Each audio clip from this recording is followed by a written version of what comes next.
안녕하세요. 작가 김시연입니다. 제가 인터넷 서점 서핑을 하다가 놀라운 광경을 목격을 했어요.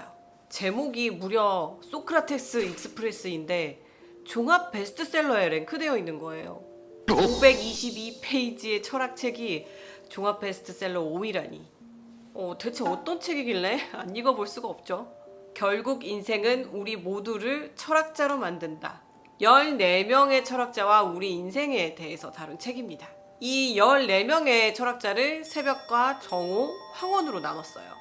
새벽에는 마르쿠스 아우렐리우스 소크라테스, 루소, 헨리 데이비드 소로, 쇼펜하우어가 있고, 정오에는 에피쿠로스, 시몬 베유, 간디, 공자가 들어가 있고, 황혼에는 니체, 에피테토스, 보부아르, 몽테뉴가 있네요. 이 14명의 철학자를 주석 빼고 500페이지 정도 되니까 한 철학자당 35페이지 정도 다뤘네요. 왜 이렇게 재미없고 가독성 없지? 이거였어요. 그런데 이 책이 계속 마음에 남는 거예요.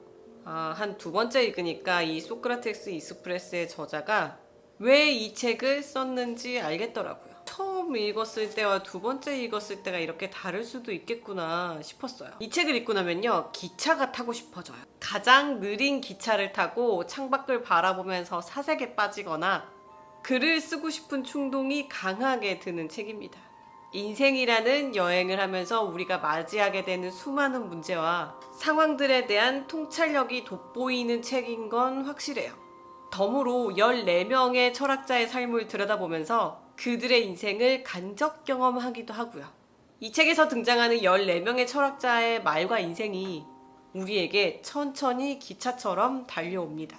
처음 읽었을 때는 컨셉에 너무 기대를 했는지 이 책의 진가를 몰라보다가 두 번째 읽었을 때 비로소 문장이 마음에 들어오더라고요.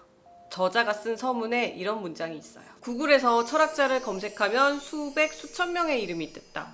나는 그중 14명을 선택했다. 어떻게? 신중하게. 이 14명은 저마다의 방식으로 지혜롭다. 각기 다른 맛의 지혜다. 이들의 삶은 방대한 시간대와 공간대에 자리한다.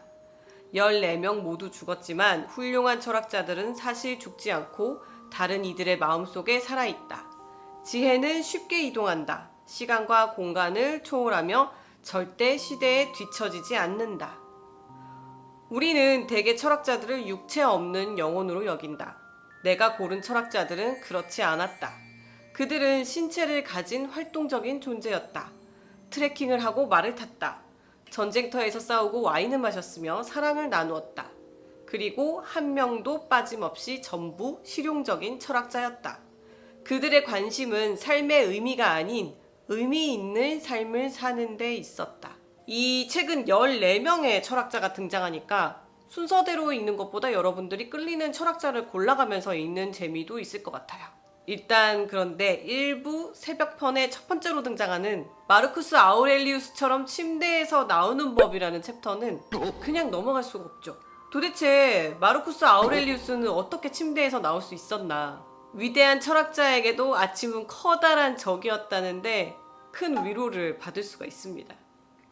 일어날 때 침대에서 5분만 10분만 더 외치게 되고 그러다 보면 늦잠 자고 지각하고 그러잖아요.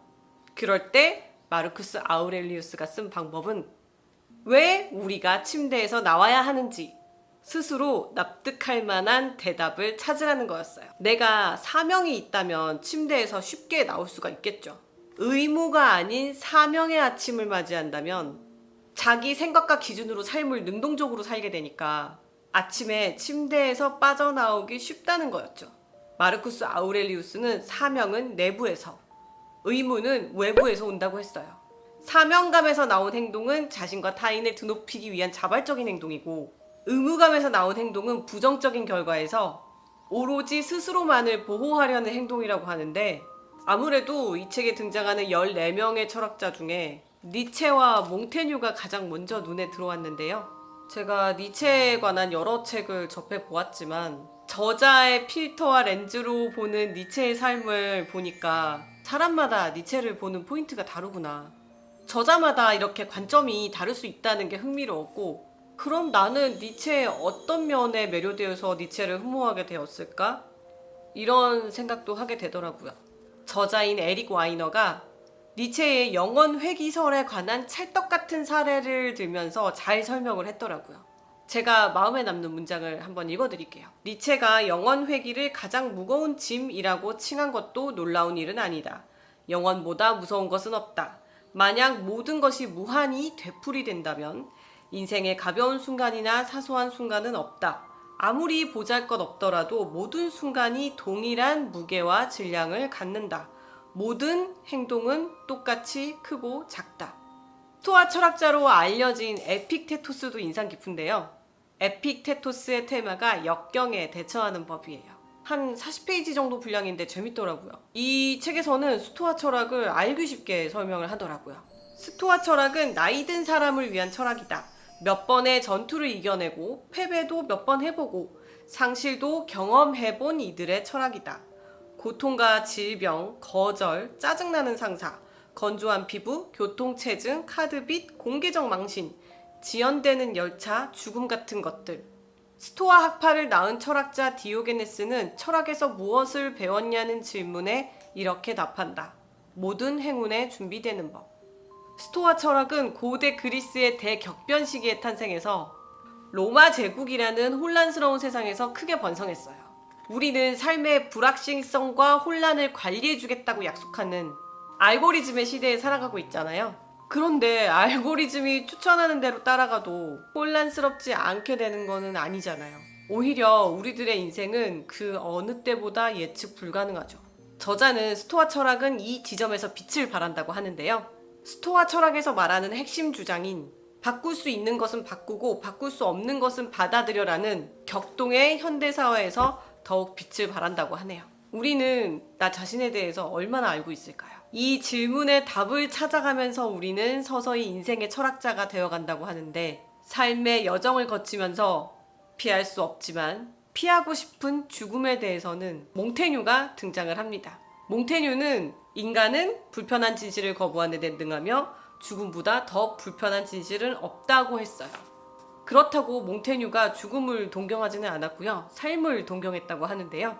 하지만 죽음을 받아들이지 않고서는 이러한 삶에 대한 동경은 온전히 실현할 수 없다고 했죠. 몽테뉴는 수상록에서 커다란 아름다움은 커다란 고통에서 나온다고 했습니다. 이 마치 주역의 한 문장 같은 몽테뉴의 생각에서 한참 동안이나 책을 덮고 생각을 해보게 되더라고요. 그런데 이 책에서 한 가지 아쉬운 점이 있다면 이게 장점이자 단점이 될 수 있겠지만 저자의 개인적인 이야기가 지면을 참 많이 차지하고 있다는 겁니다. 이건 여러분 제 객관적인 의견이에요. 분명히 이런 걸 좋아하시는 분도 있을 거라고 생각을 합니다. 저는 저자의 이 개인적인 이야기와 철학자가 좀 어울리지 않다고 생각하는 부분이 있어서 그 점이 좀 몰입을 방해를 하더라고요.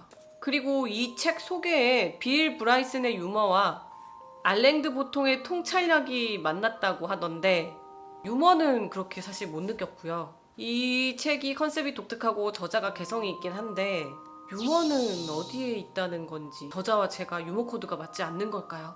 하지만 이 책은 천천히 읽기에 좋고 우리가 여행을 갔을 때 새로운 도시에 도착할 때마다 읽고 싶은 철학자를 한 명씩 만나면 어떨까?